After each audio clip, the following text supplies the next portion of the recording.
Right now I am baking the Mustang. Painted this car over the weekend. This has been cleared for about 3 days now. And I'm starting my infrared baking cycle. So I've got infrared lights kind of circling around the car. We're doing 30-minute bake cycles. And I'm targeting about 140, 150 degree panel temp. I'm at 147 right now. And I'll do this at least 3 times, at least 30 minutes at a time. So the sun is ultimately the best bake cycle that we can put a car through, but right now it's really only about mid 40s outside. And I did have this car outside the other day. It was 55 degrees, but in the sun my panel temp was about 120 because it's such a dark color. And the reason we do this is I stacked 5 coats of clear on this car. That's going to take a while to fully dry, and there's a big difference between cured and dry. This clear is fully cured within a matter of 8 hours or so. It's chemically cured. The cross-linking, the curing process has happened. That doesn't mean that all the solvent is out of it.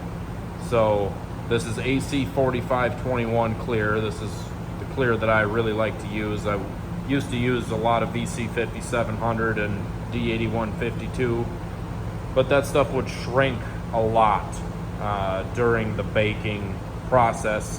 It would come off the gun looking really nice and flat, and as it dried it would shrink up and get really peely.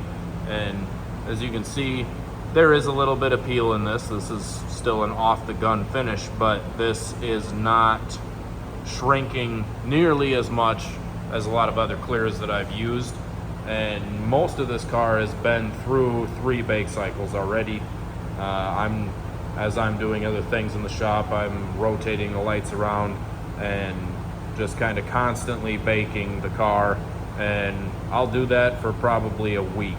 We'll just keep rotating these lights, keep baking it, letting it cool, bake it again, let it cool, put it through heat cycles, and that's gonna drive those solvents out.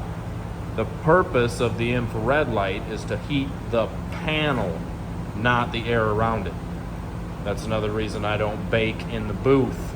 If I put 5 coats of clear on and I bake in the booth and I get it 140, 150 degrees, that clear is gonna skin over. And it's probably gonna trap solvents because the outside is actually gonna start drying faster than the bottom, and that can cause solvent pop and issues down the road. You can get a lot of dieback, things like that. So when we are stacking 4 or 5 coats of clear like this, it's a very bad idea to bake it in the booth, especially before it's actually cured. If you want to bake it in the booth the next day, that is fine. It certainly won't hurt at that point. But the infrared light or the sun is by far the best way to bake clear, bake a paint job. And the reason we're doing that is so that later down the road, I might sand this down and it might look great, but if I didn't put it through bake cycles, that clear is still gonna be a little soft, not completely dry, and it can actually shrink after I cut and buff it, and some of that peel can come back. So in terms of longevity, it's always a good idea to bake everything before cut and buff.